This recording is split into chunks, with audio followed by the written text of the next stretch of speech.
Here we go. Woo! Exciting. Season 2. We made it almost a 451. year.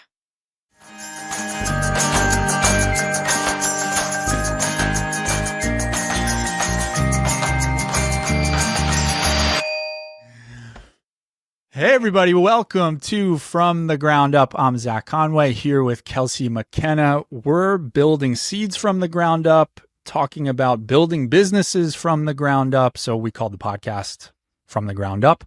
And it's season 2. It's the kickoff to season 2. We made it a whole season of doing a podcast. Kelsey, how are you feeling about that? I'm excited. And this is the most energy that you have ever brought to the beginning of a podcast. So I can tell that you're excited. There's something about clean slates, right? Once it's completely arbitrary. We just kind of decided when the end of season 1 was. Yeah. But yeah, I don't know. It's like, it's new. Here we go. It's exciting. I'm Maybe bringing this the will energy. The high energy season. I'm just excited.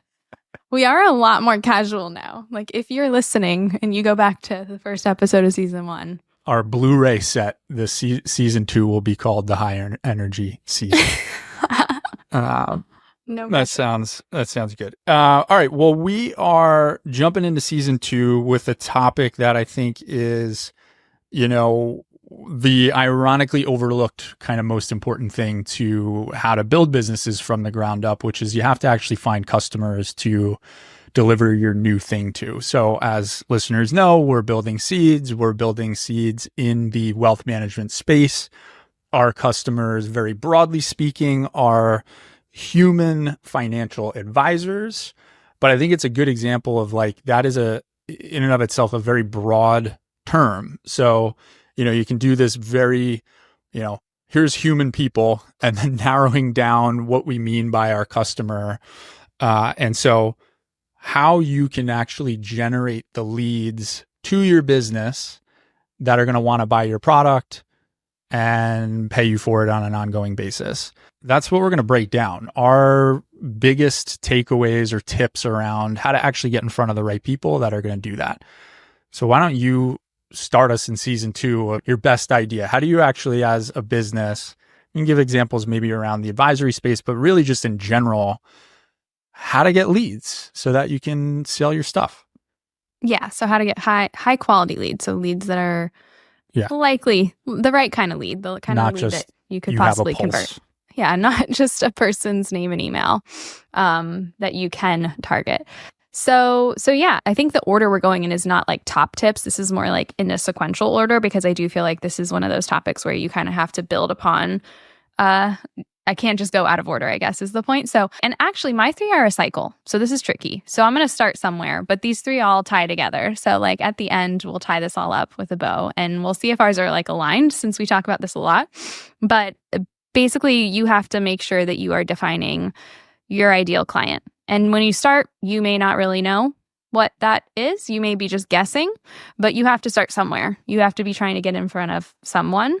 And the reason you have to know that is because obviously you need to be selling something. You have some sort of product or service that you're selling. So you need to have some sort of match or some sort of connection between who you're selling to and what you are selling.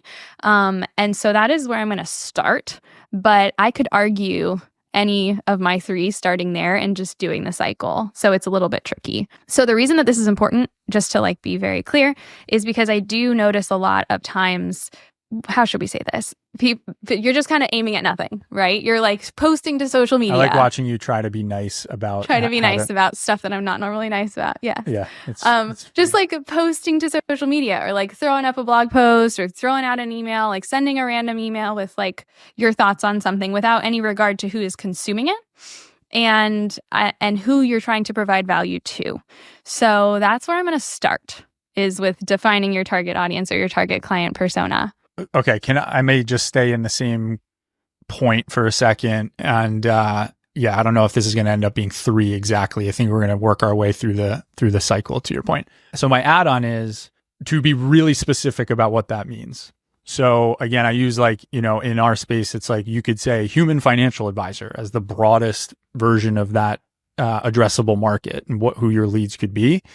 But the narrower you can be, or no, I guess a better way to think about it is the more aligned your problem solution set is to a specific demo within that target market, the better.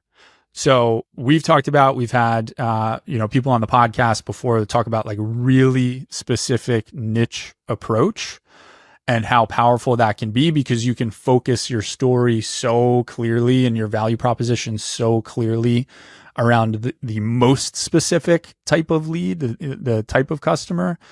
So you don't necessarily need to do that, but I think it's fair to say the more specific and clear you can be about who that customer is, and even if there's sort of variance on the customer, like what are those variants? So, for seeds, we think about the size of the advisory firm, how that firm is set up, how that firm thinks about growth, and then things related to how they use tech. And there's all different components to that actual profile. And so doing that work, right? Getting super clear on not just like, again, the hyperbolic, like humans with a pulse, but what are the attributes? How do they think? Tying it to the buying rationale for what you're selling. And then there's also, I'll just add this in, there's point in time stuff as it relates to your product, right? Like, what is their pain right now? Are you catching them in a moment of their lives or a moment of their needs that, you're trying to convey value around? So yeah, just going deep on the specifics. Who is this? How do they think? Why would they buy your stuff? Yeah. And this is going to come in later, but a lot of folks talk about like the pipeline, right? So we've got our pipeline from like, oh, they're aware of you, all the way down to they convert into a customer or they don't.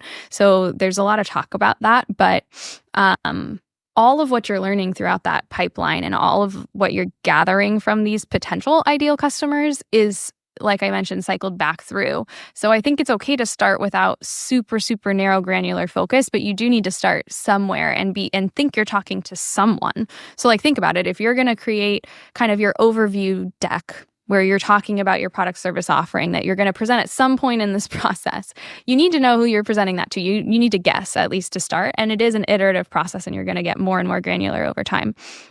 So yeah, I think getting very, very clear and specific, even at the beginning, even if you're making it up, you're making a bet and you're guessing at the beginning, but that's important, because if you're not aiming at anything, you're not going to be able to be specific enough in your marketing tactics and in your like anything cold, like direct outreach, or even where you're spending the dollars that you have to spend. You can't be specific enough if you don't have at least a guess or a bet on who you're talking to very specifically. Yes. I think through that funnel, right? So just the awareness, top of the funnel, what content are you getting out into the world that is going to land with, that hopefully pretty clearly defined audience.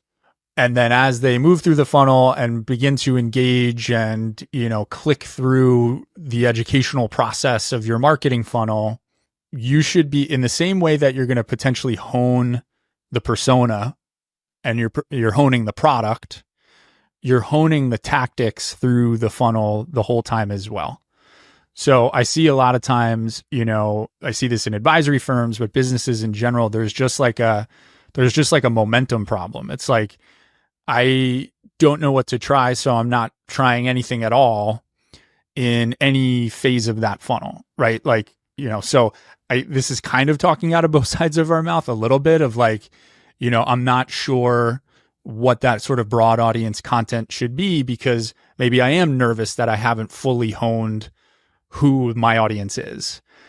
But it's like, get it as tight as you can on the audience, and then get some, consistent content strategy out into the world, because those two things are continuing to kind of like calibrate to each other. But yes, trying tactics. And then the same is true down the funnel in terms of tactics. Like, what are the approaches to actually getting in front of these people? Content strategy, webinar strategy, partnership strategy, anything else more direct. You don't necessarily, you're not going to know for sure out of the gate. And I'll add this in, any person that you're going to hire to come solve the problem is not going to solve the problem, because the product vision and the value proposition and any initial customers better than anybody outside of your business could possibly know. So like, I would say, advisor founders, any sort of small business founder, you're better at marketing tactics than you think you are. You just need to sort of sit down, think about it, and give some stuff a shot, and then kind of go from there. Once you get traction in a certain component of that funnel and tactics you're using, okay, now I'm going to go lean into, I did this type of email strategy. I'm going to go triple down on that. But yeah, picking tactics and iterating. So it's so hard to talk about this chunked down because it's so interconnected. So I'm having a hard time not just this is the worst top 3 we've done so far. Way to kick off season 2. My second tip is kind of tied into this idea, but it's to just simplify, I think, because there's a lot of questions around what should I spend on? Should I do SEO? Should I do blog posts? Should I do an email campaign? Should I do, should I be doing webinars? Should I be doing a podcast? Should I do YouTube? These are expensive things. Like, I'll be honest, all of these tactics are expensive, especially if you have a smaller firm or you're just getting started, and if you don't know who you're talking to, then you're just dumping money because you're not really talking to anyone, and it's not going to resonate in this huge abyss of like valuable content that is the internet right now. So my second tip is tied into the first on. Once you have a little bit of clarity, then spend your dollars to go where they are. Go where that person is, very, very specifically. So don't listen to a consultant who comes in and says, you should have this many posts on social, you should do this with this, you should have this on your website. Don't just tune that out and just start with, where do I think these people are? And so we'll use an advisor example. I talk to a lot of advisors who I ask them, who's your target audience? And they might say, well, I work with family members. I work with parents of families, and these are high earning, high net worth individuals. Okay. So that's great. Those are some data points, but that's very broad in terms of where are these people.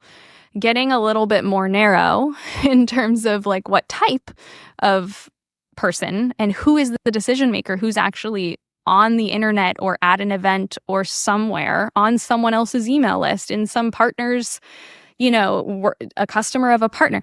Getting more specific is going to help you a lot because it's going to just focus you in on like, okay, well, I just actually need to spend the dollars to get me in front of this type of person. And then it's going to probably land with a subset of that group. And then in that group, I can continue to whittle down on, okay, well, how do you perceive the problem that you experience? How do you understand it? And how do I solve it? And then I can scale it back up. And then I can run ads and I can do all this other stuff. I can do a podcast. I can do all that because now I understand who these people are, where they are, and how they perceive the problem. But if you don't start with like, I'm aiming at something, and then where are those people? So I'll use Guillaume Decaf, I'll reference his full name. If you go way back in season 1, our episode about establishing your niche and narrowing it down, for him, he started with doing webinars, and he actually went to a partner and got an entire list of like French American citizens who were already on an email list for another company who he partnered with, and was able to promote one webinar. He also went to a couple live in-person events of gatherings of this very narrow group of people. And that's how he started. And from there, he learned more. What questions do you have? That becomes your content. That becomes your blog post. That becomes your social post. So that's why it's so hard to break this down, because it's very cyclical. But my second tip is just go where they are, whether it's in person or online, and start there. And that becomes kind of the seed that then grows into something bigger. I think that's a great reminder too, that like, especially sort of external resources that you pull in that have, the quote unquote marketing experts that have kind of the same playbook, regardless of industry sometimes. Mm-hmm. And I've always been amazed by, in the advisory space, how often I hear advisors say how much they need to boost their SEO. Right. And the reality is, even if you're pretty niche down, like, so G is like, the best one end of the spectrum of extreme, well-articulated niche. But even if, in that realm, creating enough SEO where somebody's going to type something into a search engine on Google, and at scale, that's going to be your lead gen, requires so much money, right. so many targeted pieces of content. And instead, why not just, to your point, meet them where they are? Go create a webinar that's speaking to that specific pain point and pull a list and go get in front of them, as opposed to spending, thousands and thousands of dollars on SEO capability to see if somebody types that into a search engine and maybe ultimately goes to your website and maybe ultimately presses a button and then ultimately books a meeting with you. But you see that, and that's the niche side of the spectrum. You then see, people saying, we need to boost your SEO. Like, for what? For somebody to type in financial advisor into a search engine and they're going to find your advisory business in, Wisconsin or whatever. it's and be like, because this came up first, I'm going to do it. Yeah. Now, again, it's not to say it doesn't work. It's just starting with meeting them where they are. So the Ritholtz example is another one I love because it really underlines the point. Those guys have created, literally millions of followers of potential retail investor clients, but they're they created an entire media apparatus to ultimately achieve that, right? These guys are writing books and podcasts and blog content and live events. They're live all events. Over the place. Yeah, they had to, they did it. They had to really, and it wasn't until a pretty significant scale that all of a sudden that actually, actually translates into meaningful, consistent lead flow. So anyway, long way of saying, underlying your point, you have to go to them, right? And can do it in a scrappier way. And I think that's true in other industries, not just the advisory space. Yeah, we can use other examples too. I know an advisor who has a very successful organic inbound flow through Facebook groups. So providing free advice and being referred within Facebook groups, not free financial advice, but other types of advice, or just, hey, pointing them in the right direction of a resource can go a long way. So if there's a Facebook group for a group of people who is in your target demo, that's a great place to start. Well, so just knowing where they already are gathered online and in person can go a really long way. And also on the SEO point, like in Guillaume's example, if you do this right, and this is going to tie into my third one, so I won't go super deep here, but if you do this right, you end up with being able to really monetize and do SEO really well because you have so much content that you've already created just to serve the audience that you got in front of at the beginning, because you're constantly just reacting to what that audience is asking for. And that in and of itself is the content that you can then optimize for SEO, versus trying to guess what is somebody who's in this generic broad category thinking and then writing something random and then trying to optimize it. So it is kind of part of the same cycle. I'll tie. Yeah. So maybe let me think out loud on translating that to seeds where, from a content perspective, speaking to the audience we think we're speaking to in our more narrowly focused part of the financial advisor TAM we think we're speaking to, we kind of, the brainstorming sessions around, okay, like this piece of content for this part of the funnel is 100% being informed by the feedback we're gathering from the customers that made it through the funnel with a less perfect version of the funnel. And now we know, okay, well, wow, we should really be leaning into, I'll give a specific example, the story around the onboarding of additional advisors to your firm, where you're trying to create investment management consistency. So better experience to the end investor, client of your firm, but more of a consistent process across your business in how you actually do investment management. And if a new advisor joins your firm, how do they get part of that system quickly and start to use Seeds as the platform, and what that's going to mean for the clients that they're bringing into that new organization that they're joining. So it took the, at bats with the current customers to see these nuances of how they're leveraging the system that helps us better articulate our value proposition, and then the specific piece of content that we want to surface to the next type of firm that's in that, demo we're targeting. Yeah. So anyway, that's just like Seeds is a good example of the cycle working because we are a startup and we are early in this cycle. So we are in kind of that, still in that scrappier stage where we're not dumping a ton of money into marketing efforts. We are doing a lot more, meet them where they are, go chase them one-off, because we aren't ready to spend. But all of this work that we're doing and we're just now starting to kind of activate that engine around content is because we feel confident that we actually know who we're speaking to. Versus if we had started this way back when, like even a year ago, the content we were putting out was a lot more broad.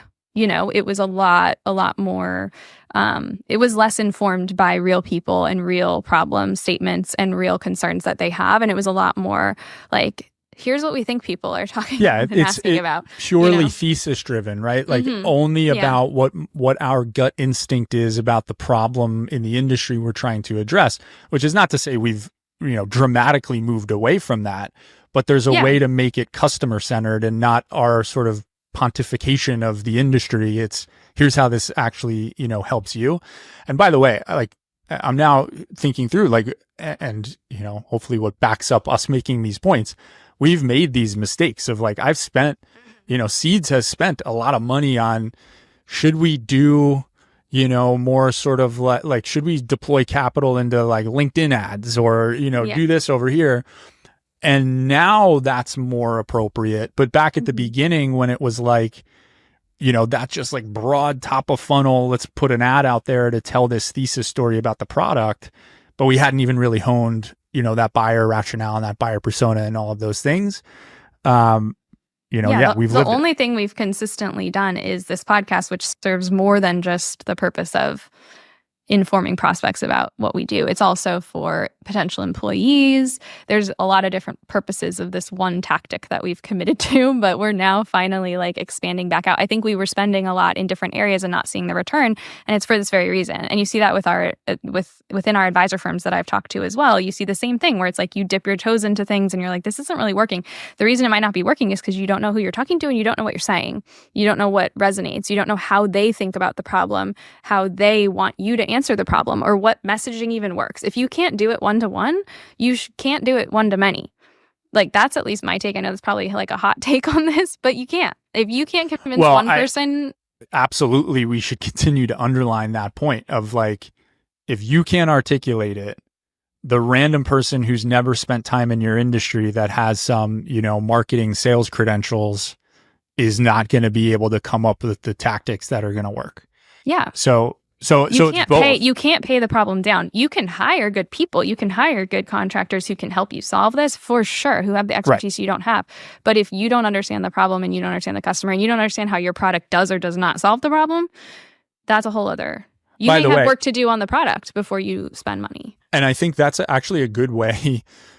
If you do feel like you're at that moment of, having contract or even full-time support to, execute, a good way to filter if like that team or person, if the time is actually right to have them there and if they're going to be able to be successful, is the amount of discovery work they're doing with you as the leader in the business. Like how much are they really unpacking these questions, right? As opposed to, here's my 10-point playbook of how you're going to, I'm going to deliver you all these leads. That should be a massive red flag to tell you, number one, that's not the right person. Number two, potentially you're not ready to, be kind of building that out as external resources. Because if somebody comes in and it's like, really explain to me the problem set, the product, your target demo, how your value proposition aligns with the specifics of that target demo, and what tactics you think could be or have been successful so far. If they're not asking that and you can't articulate that, solve those things first before you bring more people into the team. Yeah, for sure. You're tying into my third. I don't know what number we're on though. That's right. I have like one more. I have one more point So we're roughly on track with this concept. Okay, we can do this. By the way, all of our things are, we talk in cycles. We're big on everything is connected. And it is part of why I've talked about this and have posted about, seeds, the name seeds, and it about being about, you plant a seed, tree grows, more seeds. And my kids, I didn't realize this, they have some book about acorns. And there's like I was reading it last night or the night before, and it's a whole narrative thing about I'm an acorn, I'm growing on the tree. And then at the end of the book, there's a big sort of cycle graphic. And I'm like, look, this is, they're now understanding the whole premise of. Take a picture of that for our next blog post. Yeah. Throw it up on. Just plagiarize a children's book about growth of trees. Anyway. Yeah. No, it's a good point. So mine is kind of tied to what you were just saying. So when you're talking about how do they define the problem and working with contractors, and if they're not asking those questions, they're probably the wrong contractor. But if you can't answer those questions, you're probably not ready anyway. So that's all great. The other one I want to add, though, is what else is going on for your ideal customer. So this is, I think, something that I've noticed even more with working with advisors than within other industries, where I do think this is a common struggle across most people, but being afraid to provide value before you're getting paid.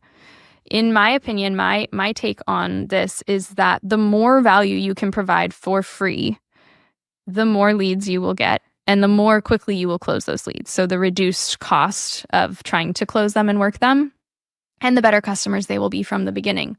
And I know with advisors, a lot of times it's scary, and there's a lot of compliance stuff. There's so much going on here. I totally get it. But at the end of the day, if you are not providing value directly to the customer before they engage with you one-on-one, the likelihood of closing that deal, it's going to be tough. It's going to be a long sales cycle, because you're going to have to build all that trust throughout that one-on-one sales cycle that you're working with the customer, versus them coming in and already trusting you and already understanding what you do. So the reason I ask what else is because a great way to provide value while feeling like you're not giving away your entire product and service offering for free is by understanding the larger ecosystem of problems that your problem that you solve sits within. So what else is going on for your individual, for the decision maker who is on the internet, or who is the person you want to get in front of? What else is happening for them? What are they struggling with? And if you're B2B, this could be this is a little bit different than if you're going direct to like B2C, basically. Obviously it's different, but it's the same exact idea of like, what else is happening for this person? What else are they thinking about? What are they struggling about? And what can tie back in some way to what you do, and provide value around those topics. So if your primary offering is financial planning, you may offer stuff around, budgeting, or maybe you serve entrepreneurs and you want to offer some free webinars on understanding stock options, or how to, create a plan, whatever it is. So whatever those questions are that are kind of like ancillary, or they're kind of floating around, but they're not the direct problem that's going to get them in the door. You want to be answering those questions so that you're already a trusted resource. And then when they do have your problem, or when your problem becomes pressing enough in their mind and in their life, they already know who they think of you already, because they already know you do that. They already trust you. They've already gotten value from you, and they can expect if they pay you, if you're getting this value for free, how much more value could you get if I pay you? So that's what you want, ideally. And then you're going to close the deal faster, and they're going to be better customers from the beginning. It's funny. I think what I feel like we tend to see with advisors is they are almost more willing to give away stuff for free after signing on the dotted line. Oh, yeah. I see that all the time. Yeah, than before. Right. There's more concern of like putting the time and energy into. So, and I don't know, you tell me if you agree with this, but I think the distinction is marketing versus onboarding and success. And on the marketing side, that is a one-to-many delivery of value, right? You're still, you're creating the ebook for how to think about these things, and you're doing webinars for free that cost nothing but it's self-serving to educate, get them interested. And we do have to link to the G episode, because I think we talk about this specifically in the episode, being nervous that like you're answering too many of the questions for free versus, okay, then why do I need to hire you? Like, I've gotten so much value out of this and now I don't really need you to do this. But it's the wrong way to think about it. It's only bringing up more questions. And in fact, it's psychologically making them feel like, man, I really just want this person to own the execution of these things. But yeah, it is amazing. Like, rather than doing that, people, and we've had this issue. So making sure that, at signing on the dotted line, you're aligned on what the value is. You've covered all of this in the marketing and sales side so that you're not really essentially continuing to sell or giving stuff away for free after you've actually become, they've become a customer. So do it on the, do it in the funnel, not, after you're closing them. Well, and if after you close them, if you are in a position where your product and service offering, you want your product and service, whatever your product is, whether it's a service product or a product or both, you want that to feel like it is, the cost of it by far outweighs the value that they're getting. So I'm not saying shy away from that at all. Like, I do think your point though is just like, why are you comfortable doing it after they've signed versus before, which I think is a valid point. It is a great distinction though, the one-to-many versus one-to-one.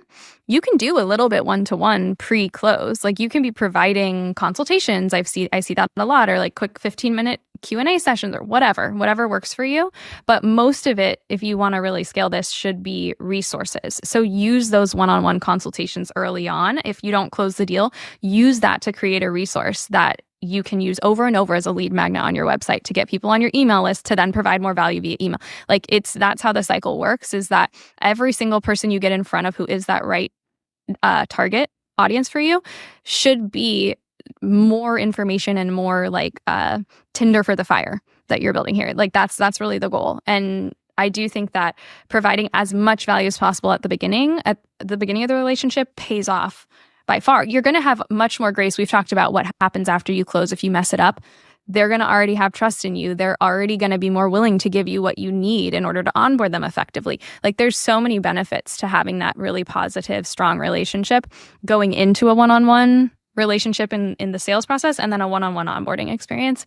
It definitely pays off. But it is a big trust moment, to trust that if you just put the value out there, that it will pay off for sure.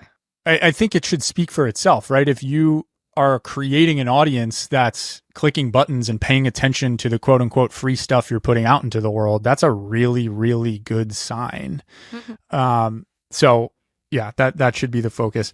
What else did you have? I have one more. I'm kind of backtracking in the cycle. One. Yeah. This is a thing that's kind of, just one last point, I guess, that goes back to the tactics thing of, you need to go try some stuff. But that point assumes that you're going to execute and follow up in the execution.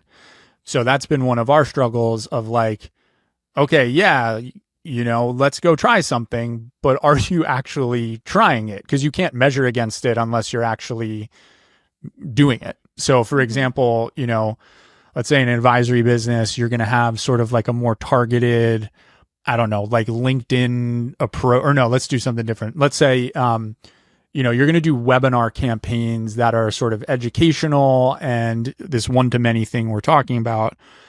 Okay, well, they have to be booked. They have to be promoted. They have to be promoted again. Mm-hmm. They have to be, you have to bring in the guests. You have to pull who signed up for them and know how you're going to have a follow-up cadence and who's going to follow up and who's sending those emails. And if they don't book a demo in the first, email that goes out, who is somebody calling that person? What is the, if you say that that's the tactic, are you actually doing it? Because that's the caveat on the go try stuff thing. Don't half-ass the thing, because then you're going to think it didn't work, even though it could be the most important thing that you could be doing. You just didn't do it well. Yeah. This is like, we should have named this like the Scrappy tips. This is like the tips for the folks who don't have big businesses and full marketing teams, because it's so yes. true. If you don't have people to delegate this to, like, you have to be very clear on who is doing what. And we run into this all the time where we have tons of ideas on what we could be doing. It's just who has the time and capacity to execute, and do we have the budget to do it? It's just, I think, we're going to have to now like rename the title of the episode around, it's like, it's on what it's scrappy tactics, but it's also what to avoid. And the amount of inbound emails we get from, specialized marketing agencies that have the playbook and they can generate leads and here's how we're going to do it and whatever. And the same happens to advisors and they chase that.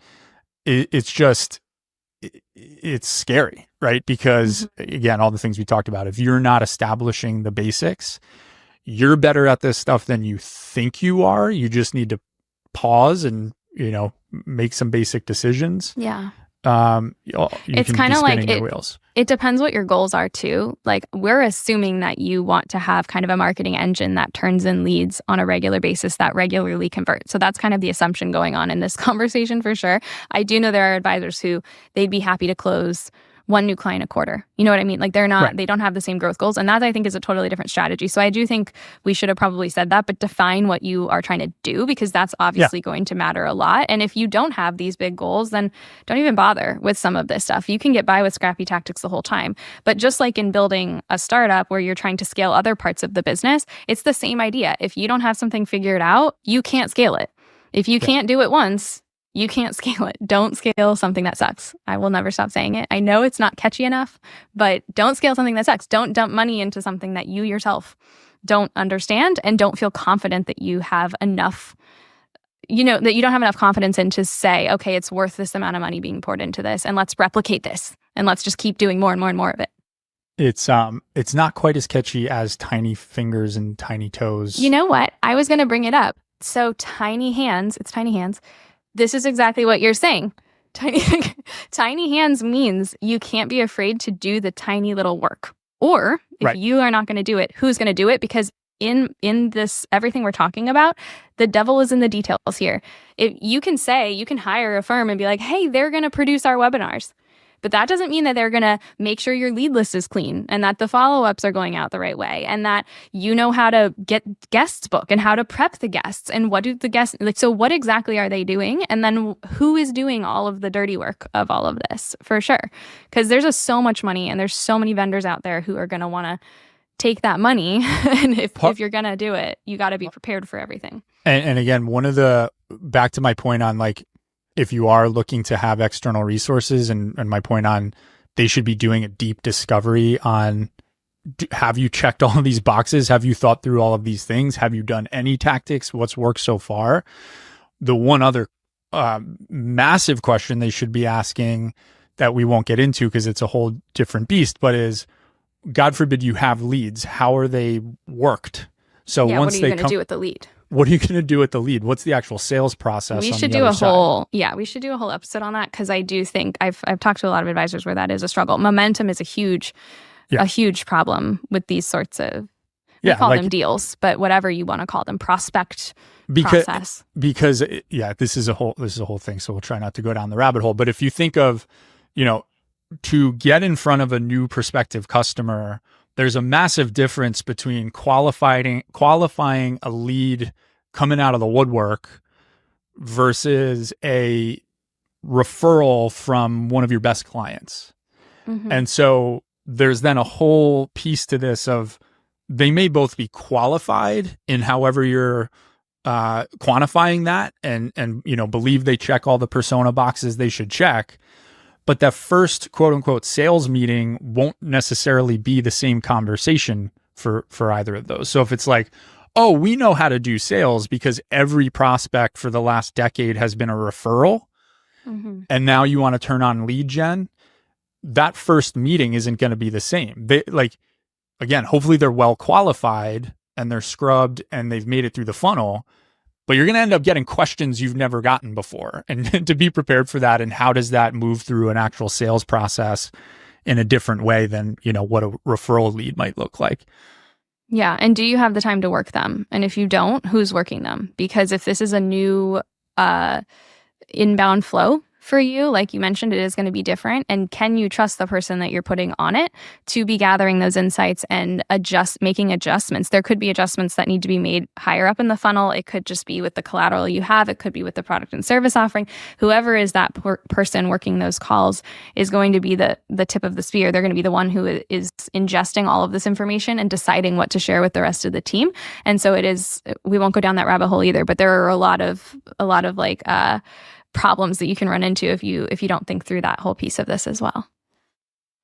We didn't quiz ourselves. We didn't. We are completely unprepared. We're just like rolling with it this season. We're just rolling into season 2, kind of winging it.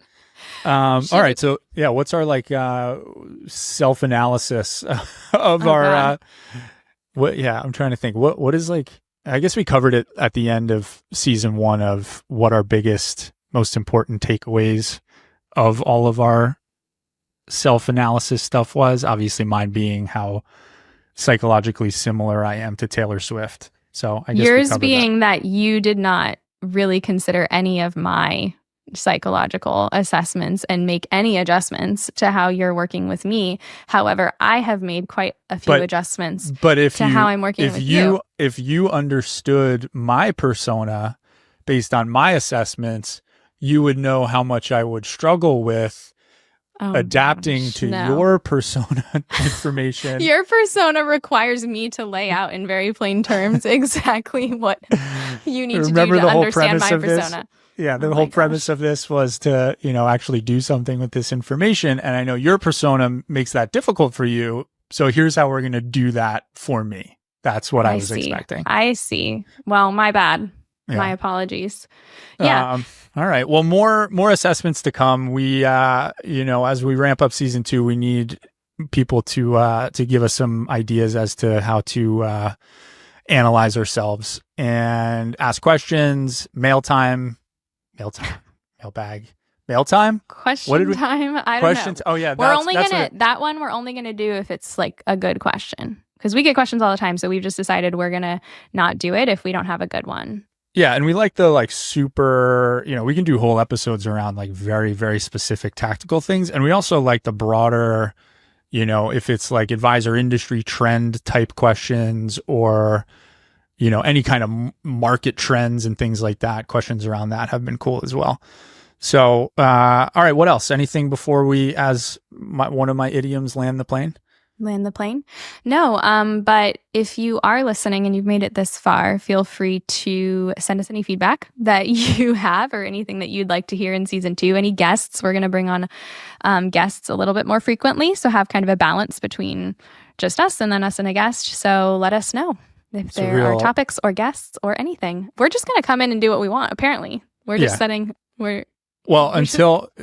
idea is that this is, a choose your own adventure based on people submitting questions and ideas. But, unless the irony is, we're just filtering through the ones we don't like and then talking about whatever we feel like. So anyway, we'll see how it goes. Thanks, whoever's listening out there. We appreciate it. And if you haven't checked out Seeds, go do it, www.seedsinvestor.com. And we'll see you through the rest of season 2.